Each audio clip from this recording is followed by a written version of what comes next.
On va accrocher le filet pour monter avec l'hélicoptère. Là-haut, c'est une question d'équilibre. Le moindre faux pas et tout peut s'écrouler, soit 1000 tonnes de terre et de pierre. La mission des spécialistes s'avère donc délicate, recouvrir le tout d'un grillage métallique, puis, à l'aide d'un filet, emmailloter solidement les blocs isolés qui menacent de chuter. Exemple, ce rocher suspendu au-dessus du tunnel de la Giraude, à quelques mètres seulement de la frontière italienne. Il pèse plus de 20 tonnes. Le grillage n'est pas suffisant, il est uniquement en phase provisoire, pour protéger d'une part la chaussée et les ouvriers sur le site. Et il faudra miner l'ensemble des blocs pour pouvoir permettre de retrouver une véritable sécurité.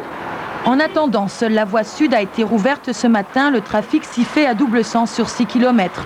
Il faut rappeler que hier soir, par mesure de sécurité, la 8 a été coupée entre Menton et Vintimille. Pas moins de 500 poids lourds ont dû être stockés sur les aires de repos et de péage de l'autoroute. Cette nuit s'annonce meilleure. Nous allons laisser la circulation telle qu'elle est actuellement, c'est-à-dire chaussée à double sens, chaussée sud en service à double sens. Et pour la nuit, nous allons mettre en place une surveillance avec du personnel et un fourgon équipé de projecteurs qui éclairera la zone afin de voir s'il y a des départs de rochers et éventuellement, bien sûr, de couper la circulation. Bien sûr, en cas de forte intempérie, la 8 sera à nouveau fermée. Par chance, jusqu'ici, les éboulements n'ont pas fait de victimes.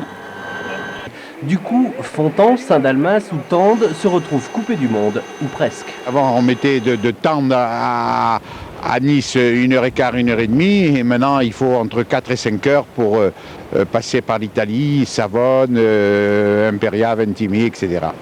L'éboulement s'est produit lundi, mais cette situation pourrait durer une dizaine de jours. Il y a du travail pour sécuriser la falaise. Dans un premier temps, on va purger vraiment le haut de la falaise.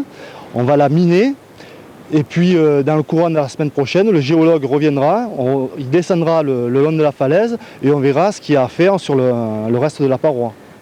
Des navettes par hélicoptère sont prévues pour acheminer notamment les médicaments, car sur la route, plus rien ne passe, même pas les piétons. Le trafic a repris en revanche sur l'autoroute A8. L'axe coupé hier soir à la hauteur de Menton a été rouvert ce matin sur une seule voie. Les blocs de pierre menaçants ont été sécurisés, mais tout peut changer rapidement en cas de précipitation.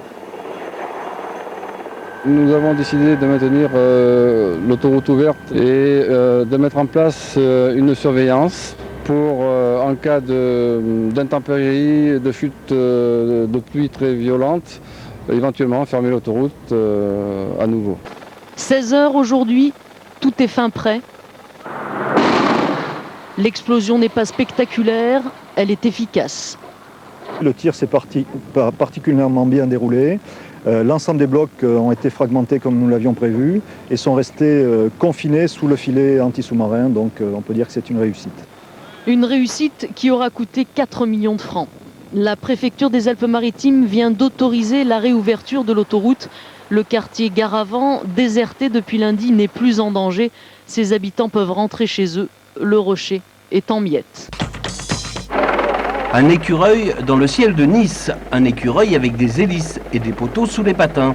L'hélicoptère a fait quelques rotations ce matin au-dessus du port pour poser ses pylônes du sur-mesure. Il faut rester en stationnaire assez longtemps et arriver avec beaucoup de précision, vu la hauteur de l'obstacle, du phare. Donc on est assez haut et on a très peu de référence au sol vu qu'on est au-dessus de la mer.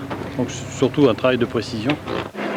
Ces armatures de ferraille serviront à poser des feux de circulation pour éviter les accidents dans le port, car certains navires comme les NGV ont du mal à voir tout le monde. Le NGV qui est très bas ne peut voir la navigation qui est de l'autre côté de la digue par les petites embarcations, les petites plaisances et les pointures en particulier. Et de là, vous avez un risque de collision à la sortie au phare. Vu du sol, le port, c'est plutôt sympathique, mais dans l'hélico, c'est carrément magique.